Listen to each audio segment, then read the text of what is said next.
Friends, welcome to Biology Made Easy. We are discussing the different aspects of reproduction in flowering plants, where we have completed up to fertilization in a series of videos. After fertilization, the endosperm and embryo are formed. And how they are formed, I have given you in the previous videos, but here just we have one outlook about it. This is the nucleus, and within the nucleus, this is the female gametophyte, this is the egg, these are the synergids, these are the polar nuclei, and these three are the antipodal cells. And the whole ovule, along with the female gametophyte, it is surrounded by integuments. One or two integuments depending upon the type of the plant, and this is the funicle. Now, once the fertilization, double fertilization is complete, one of the male gametes that fuses with this egg, and this gives rise to the zygote, which later on gives rise to embryo, and this is 2n. And the other male gamete fuses with the polar nuclei, and it becomes 3n, and it gives rise to primary endosperm nucleus, which later on becomes primary endosperm cell, and it is always diploid.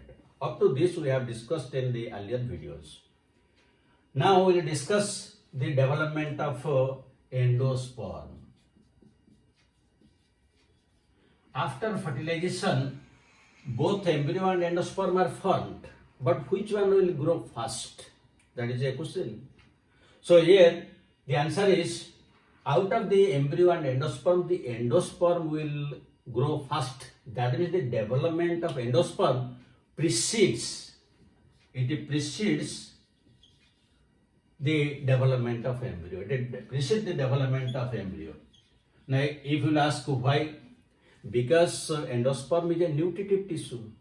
Unless endosperm is formed up to certain extent, how it will provide nourishment to the developing embryo? That is why the development of endosperm takes first. And the endosperm is always triploid. It is always triploid, and it is produced as a result of triple fusion, and is a post-fertilization product. But if you compare it with the gymnosperms, in case of gymnosperms, it is always haploid, N, and that is a pre-fertilized product. That means in case of gymnosperms, it is the endosperm is formed before fertilization and is always haploid, because the female gametophyte, the embryo sac itself acts as the endosperm. That is why this is the major difference, and it is asked in different examinations. Now, after the development of the endosperm, there are some families in angiosperms where the endosperm completely degenerates. For example, it completely degenerates in case of Orchidaceae, Trapezae, and Podostemonaceae. That means after triple fusion, it immediately degenerates, it doesn't develop. But in other cases, in most of the angiosperms, it develops the primary endosperm nucleus, it develops into a cell, primary endosperm cell, and that develops into the endosperm. So how that endosperm develops, now that we will discuss. Now, there are different types of endosperm development. One is prenuclear, another is cellular, and the third is halobial. First one is prenuclear. The second one is cellular, and third one is halobial. In case of prenuclear division, what happens? This is the primary endosperm nucleus, this is the nucleus. Now, here there will be karyokinesis without any cytokinesis, and it will divide several number of times. It will divide large number of times, and it will give rise to a large number of free nuclei suspended in the cytoplasm. This is the free nuclear development of the endosperm, and you have seen it. It is very common. It is the green coconut milk. Green coconut milk. That means if you have taken this green coconut milk, that green coconut milk is nothing. That is a liquid endosperm. Again, you might have this one example. The second example is you might have seen in case of borasus, that is palm. In case of palm, initially also you will find that it's completely liquid endosperm. But again, either in both borasus and this green coconut, when it will mature, then cell division will start. And the cell division will start in the periphery. It will start in the periphery, and before it reaches the center, its development is complete. So in this case, you can call this as a cellular type. This is you can call it as a cellular type, and this is found. This is the again example is the kernel of a coconut. In coconut, just that white portion that is edible part, that is endosperm. That is known as the kernel of endosperm. Kernel of endosperm. So that is example of this, and the other examples of this is entire gamopetally. Entire gamopetally, and you can take the example of one example is petunia. It is a flowering plant, petunia. So these are the examples of free nuclear and cellular. Here there is complete free nuclear division, karyokinesis without cell division. Example is green coconut or tender coconut milk. And when cell division starts from the periphery, it becomes cellular, and the example is the kernel of endosperm. And when it is sometimes it is completely cellular. Completely cellular means this is the nucleus. It will divide horizontally, vertically. All the karyokinesis are followed by cytokinesis. It is completely cellular. You will find it in all the members of a gamopetally, where petunia is one example. Now the third type. The third type is intermediate between the two types. That means both free nuclear and cellular you will find. So in this case, what will happen? Now this is the primary endosperm cell. It will divide unequally into two cells. So that you see now it is cellular and divides unequally, one big cell and a small cell. The big cell is away from the micropyle, small cell is toward the micropyle.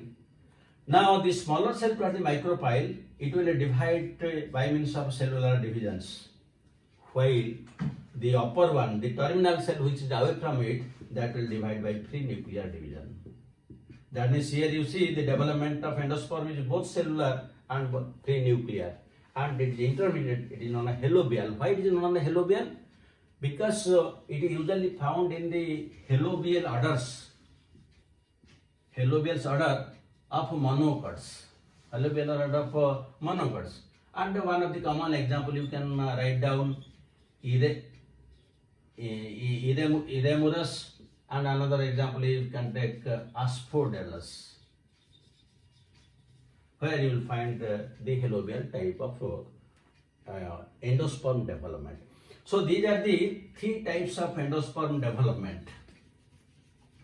Now, once the endosperm is developed, what happens? Side by side, after some development of endosperm, the embryo also will develop. And during the development of embryo, the endosperm is consumed. But in some cases, it is completely consumed.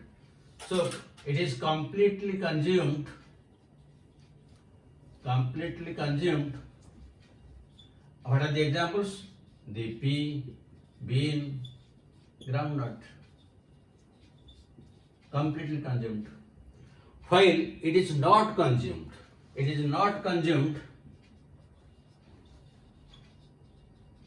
not consumed. You can take example castor and coconut, not consumed.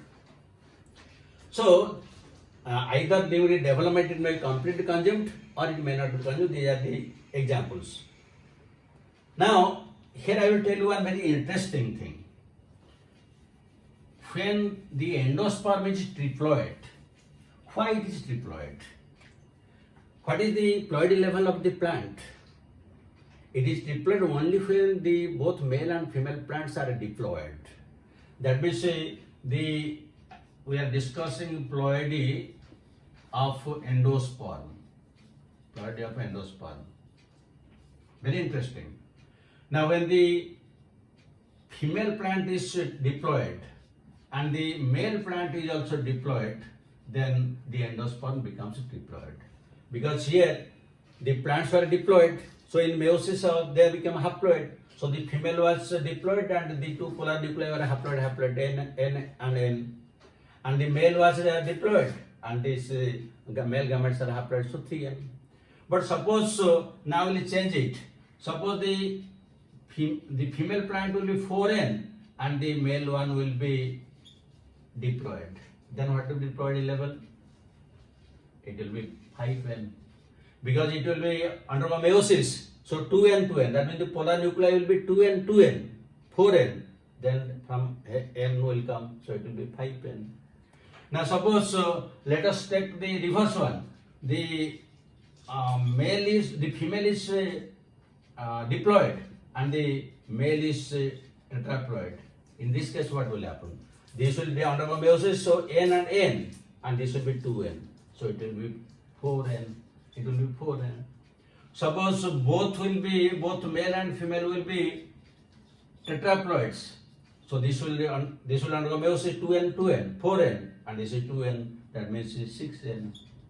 That means the ploidy level of the endosperm is differing depending upon the ploidy level of a plants. It may be 3N, 4N, 5N, 6N, and any number of ploidy level depending upon what is the ploidy level. So it is very easy to remember. Because the female plant is undergoing meiosis, so it becomes half, again two are coming together. And the ploidy of half of the male is added to it. That means whatever is the ploidy level of the female, you just add half of the male ploidy level. So this is 4N, just add half, 5N. This is 2N, add half, 2N, 4N. This is 4N, add half it. So 4N, 2N, 6N. Very easy to remember. Then we'll discuss some of the interesting other phenomena like what is ruminateendosperm, what is stonyendosperm. Ruminateendosperm, this is found in case of areca nut. Areca nut, which is also known as betel nut. If you have seen this areca nut, it's the internal part is this is curved like this. This is known as ruminateendosperm. So it is found in case of betel nut. Now the second one is stonyendosperm. Stonyendosperm, and the example is same areca nut or betel nut. Because this betel nut is very hard, very difficult to cut it into small pieces. So the stonyendosperm is also that one. Then the third one is genia. What is genia? So genia is the effect of pollen grain on endosperm. Genia, effect of pollen grain on endosperm. And the example is maize. Then there is another term. What is metaxenia? Metaxenia. The effect of pollen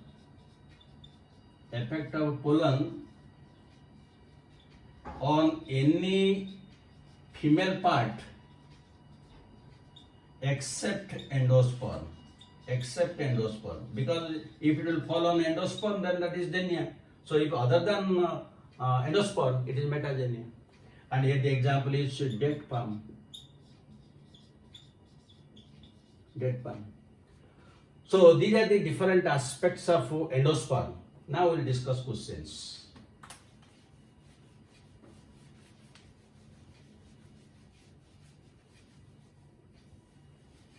So number one question you can write.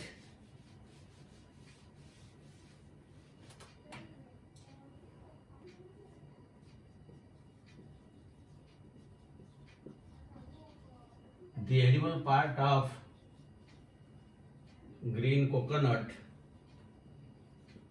is A choice embryo, B choice endosperm, C choice cotyledon, and D choice perisperm.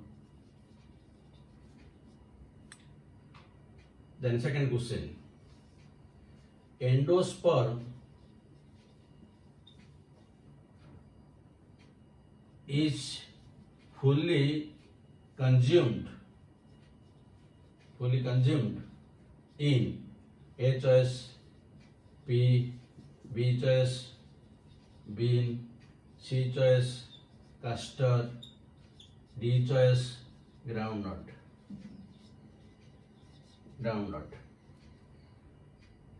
Then the third question, endosperm is formed by fusion of A choice one egg, two polar nuclei, B choice one male gamete, two polar nuclei, C choice one male gamete, one egg, one synergid, and D choice one male gamete, one synergid, and one antipodal cell.